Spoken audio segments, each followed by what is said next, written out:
सुबह सुबह खेत पर सब्जी तोड़ रही एक महिला पर बाघ ने हमला कर दिया। कुछ देर बाद न्यू एरिया थाना क्षेत्र के ही मंडरिया गांव में बाघ ने खेत में घास काट रहे 17 वर्षीय नीलेश पर हमला कर दिया है। इसके साथ ही गांव की एक और महिला पर हमला किया, जिसकी मौके पर ही मौत हो गई है। एक ही इलाके में एक दिन में एक साथ 3 बाघ हमले की घटनाओं से हड़कंप मचा हुआ है। 2 महीनों में 9 बाघ हमले की घटनाओं में 7 लोगों की मौत हो चुकी है, जबकि 2 लोग घायल हुए हैं।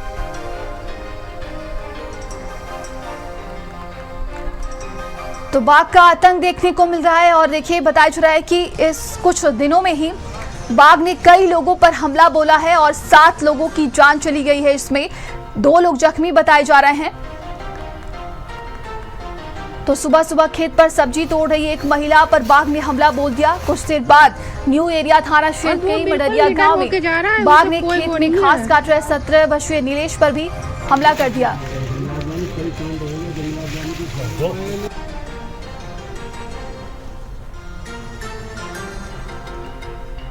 और ज्यादा जानकारी के साथ संवाददाता हरिपाल हमारे साथ जुड़ गए हैं। हरिपाल, क्या कुछ अपडेट है बाघ को लेकर? बताया जा रहा है कि देखिए वहां पर 20 टीमें लगाई गई हैं, ड्रोन कैमरे से निगरानी रखी जा रही है, लेकिन अभी तक कोई भी सुराग नहीं लगा है।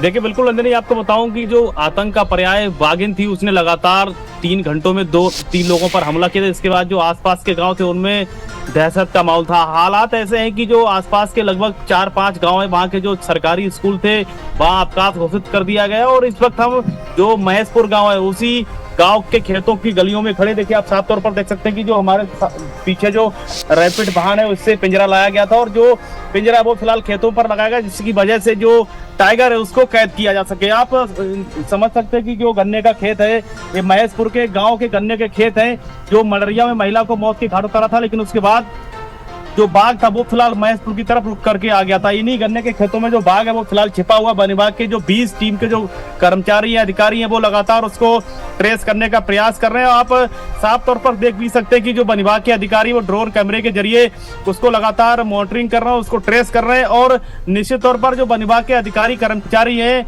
वो कहीं ना कहीं ड्रोन के जरिए जो उसके पदचिन्ह मिल रहे हैं उसके अनुसार लगातार वो उसको ट्रेस कर रहे हैं। अब इस वक्त हम आपको तस्वीरों के माध्यम से दिखाते हैं कि ये वही गन्ने का खेत है जिसके पीछे वन विभाग ने जो पिंजरा है वो फिलहाल लगा रखा है, जिसके अंदर जो भैंस है उसका एक बच्चा भी है, जिसकी वजह से वन विभाग ने इस तरह से मुकम्मल कोशिश कर रही है कि पिंजरे के अंदर जानवर को देख करके जो बाघिन है वो कहीं ना कहीं शिकार के बहाने उसके अंदर आए और वो उस पिंजरे में कैद हो जाए। लेकिन अभी तक फिलहाल 3 दिन हो गए, लेकिन उसके बावजूद भी जो वन विभाग के कर्मचारी है, अधिकारी है, जो 20 टीमें इसको लगातार ट्रेस कर रही है, उनको सफलता नहीं मिल पा रही। और यही वजह की आसपास के जो लोग हैं वो फिलहाल अपने घरों से नहीं निकल रहे। आप एक गाँव के जो रास्ते हैं खेतों की तरफ जाने वाले, आप साफ तौर पर देख सकते हैं कि आपको यहाँ आसपास कहीं भी खेतों पर कोई इंसान नजर नहीं आएगा।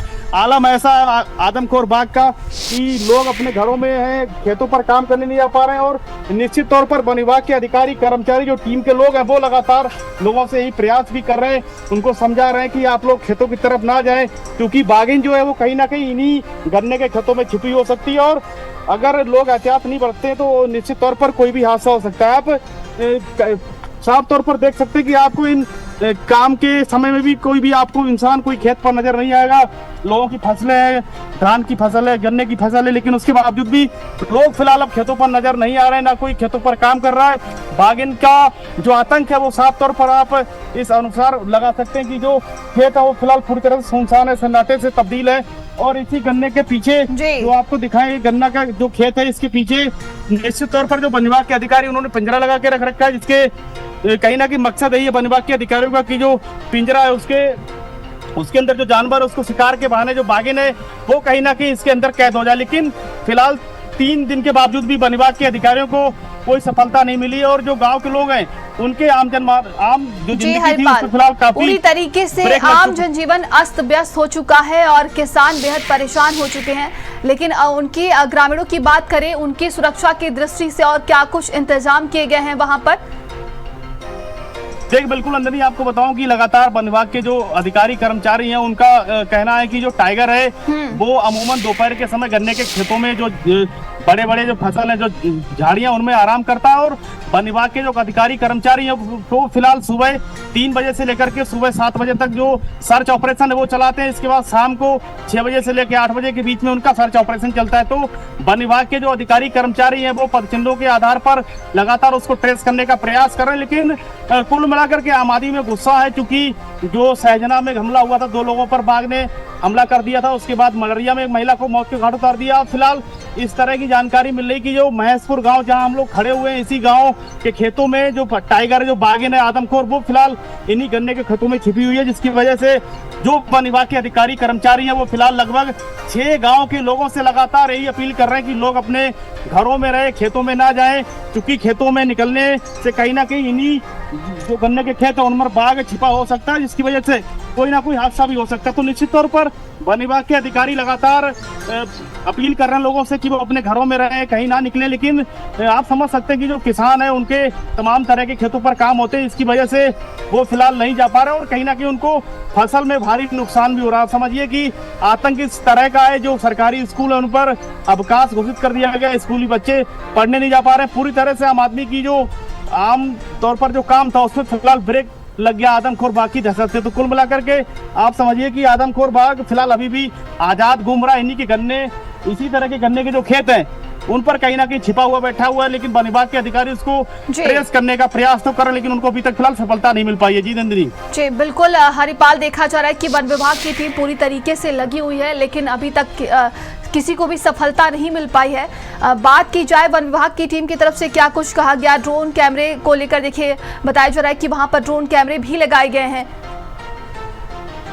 देखिए बिल्कुल नंदिनी, जिस तरह से अभी कुछ देर पहले जो सामाजिक वानिकी के डीएफओ भरत कुमार, उन लोगों से जब हमारी बात हुई तो उनका साफ तौर से कहना था कि जो मलरिया में बाघ की लोकेशन थी जहां महिला को मौत के घाट उतार दिया, उसके बाद बाघ ने अपना मूवमेंट चेंज किया और जो महेशपुर गांव था वहां बाघ गन्ने के खेतों के सहारे उस गांव में एंट्री करता है। और पदचिन्हों के अनुसार जो वन विभाग के अधिकारी कर्मचारी हो फिलहाल महेशपुर गांव में उन्होंने पिंजरा शिफ्ट किया है। लगातार वहां के लोगों से वो अपील कर रहे हैं, संपर्क कर रहे हैं कि खेतों पर ना निकले। और जो वन विभाग के अधिकारी कर्मचारी हैं वो फिलहाल पदचिन्हों के आधार पर लगातार बाघिन की तलाश कर रहे हैं। लेकिन वन विभाग के अधिकारियों की माने तो इस तरह की भी जानकारी मिल पा रही है कि जो बाघिन है उसने फिलहाल अपना ठिकाना बदल लिया है। जो महेशपुर गाँव जिस जगह हम लोग खड़े हुए हैं गन्ने के खेतों से होते हुए वो जो बाघिन है वो फिलहाल उत्तराखंड, यानी कि जो सटा हुआ जो राज्य उत्तराखंड, वहां के तरफ रुख करने का भी आशंका जताई जा रही है। वन विभाग के अधिकारियों का दावा है कि जो उत्तराखंड के बॉर्डर्स है वहां पर वन विभाग के जो कर्मचारी हैं वो लगातार पदचिन्ह उनको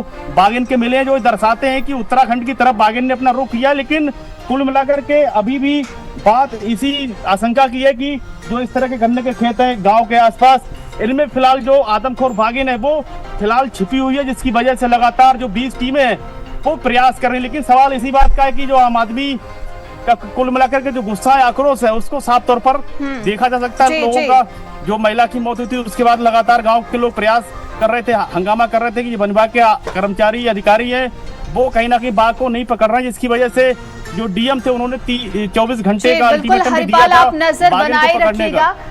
तमाम जानकारी के लिए आपका बहुत बहुत धन्यवाद। आगे बढ़ते हैं, लखनऊ में 4 साल की बच्ची के साथ हैवानियत का ये पूरा